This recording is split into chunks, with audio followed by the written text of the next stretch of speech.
Okay, it's time for your Monster Energy recap, round 7 of the Lucas Oil AMA Pro Motocross Championship, hosted at Millville, Minnesota's Spring Creek Motocross Park.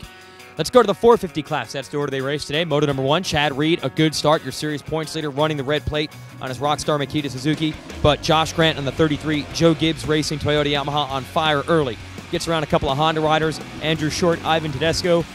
And then early in lap 2, passes Reed, takes the lead. Reed would stay glued to Grant all the way throughout the moto. The fans at Millville were pumped, trying to see if Reed could get back around. He put in a flurry with 2 laps to go, but Reed couldn't make the pass. Josh Grant takes the moto victory on the Yamaha. That's 2 moto victories in a row for Grant. Rematch, moto number 2. Grant and Reed line up side by side. They get into turn 1 nearly side by side. Ivan Tedesco grabs the whole shot, but Grant goes down at the exit of turn 1.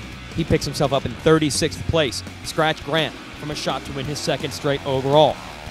Tedesco would hold Reed off early, but soon Reed would move into the number 1 position, pull away with a big lead. Reed goes on via 2-1 scores to win his 2nd overall victory of the year, and it was by far the best performance of the year for Reed as well. He was very happy taking a victory lap. Behind him, Tedesco went 5-2 in the 2 motos to take 2nd overall. His teammate Davey Millsaps came back from injury, ran 3rd early in Moto 1, then ran into mechanical troubles. Millsaps came back to get 3rd in Moto number 2. That was good enough for a top 10 overall. And then 3rd overall went to Michael Byrne. That's Reed's teammate. Byrne was solid and strong in both motos to finish 3rd, his first podium of the season. That's your 450 class. Let's move on to the 250s. The story, of course, the number 10, Minnesota's own Ryan Dungey gets a good start in Moto number 1. He has the fast rookie 151, Justin Barsha, right behind him. And then the 377 series points leader, Christophe Pourcel. Barsha would go down. Pourcel will take over the number 2 position, but Pourcel had nothing for Dungey this time. The hometown kid pulled away, wins by over 30 seconds, so he's got himself a couple extra points closing in on Pourcel. But Moto 2 would be different. Pourcel said he was going to change the bike settings. It paid off. It's Barsha getting the whole shot. His teammates Metcalf and Blake Wharton are up there. Also Tommy Searle at one point early on. Searle, who's been strong up on the podium the last couple races, was a little off this time around though. Barsha was out front and making life difficult on Dungey, and then Pourcel was in the number 3 spot.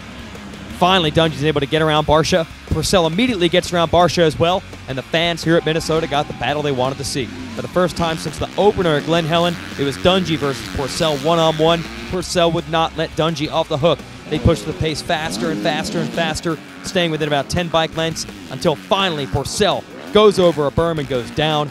That's going to hand a big victory to Ryan Dungey, and the fans were pumped. The hometown boy takes the victory, closes up 6 points on Pourcel. Now he's only 3 back in the never-ending championship fight between the Frenchman and the Suzuki rider. Also well done for Barsha to go 3-3 on the day, following those 2 on the podium. That's the racing from Millville. 1 week from today, we'll be at scenic Washougal, Washington, for more racing up in the Pacific Northwest. Join us there or check out more highlights on allysports.com.